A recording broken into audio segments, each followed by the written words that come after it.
திருப்பூர் மாவட்டம் அவிநாசியில் காலை குட்கா வழக்கில் சிக்கிய நபர் இரவு 53 லட்சம் ரூபாய் பணத்துடன் மற்றொரு வழக்கில் பிடிபட்ட சம்பவம் பெரும் அதிர்ச்சியை ஏற்படுத்தியுள்ளது. உரிய ஆவணங்களின்றி பதுக்கி வைக்கப்பட்டிருந்த பணம் வருமான வரித்துறையிடம் சிக்கியது எப்படி? திருப்பூர் மாவட்டம் அவிநாசியை அடுத்த பெருமாநல்லூரில் வசித்து வந்தவர் லசாமா ராம். இவர் அதே பகுதியில் கடந்த 6 வருடங்களாக மளிகை கடை வைத்து தொழில் செய்து வந்தார். சம்பவத்தன்று காலை வேலைக்கு செல்லும் போது பொது இடத்தில் வைத்து புகையிலை பொருட்கள் பயன்படுத்திய போது போலீசாரிடம் கையும் கடவுமாக சிக்கினார்.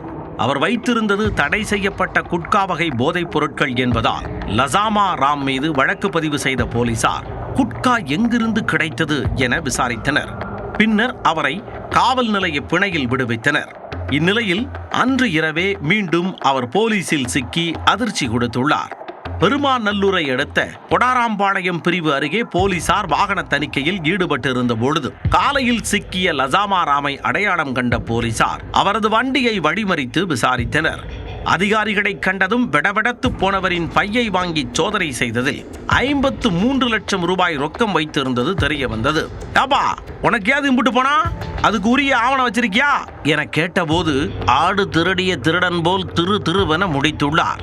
அதனால் பணத்தை லபக்கென பறிமுதல் செய்த போலீசார் சரியான ஆவணத்தை கொண்டு வந்து கொடுத்துட்டு பணத்தை திரும்ப வாங்கிக்கோ சரியா என அறிவுறுத்தி அதை கோவை வருமான வரித்துறை அதிகாரிகளிடம் ஒப்படைத்தனர். பணத்தை பெற்றுக்கொண்ட அதிகாரிகள் அது தொடர்பாக தொடர் விசாரணை மேற்கொண்டு வருகின்றனர். காலையில் குட்கா வழக்கில் கைது செய்யப்பட்ட நபர் இரவு 53 லட்சத்துடன் மீண்டும் போலீசில் பிடிபட்ட சம்பவம் திருப்பூரில் பெரும் பேசுபொருளாக மாறியுள்ளது.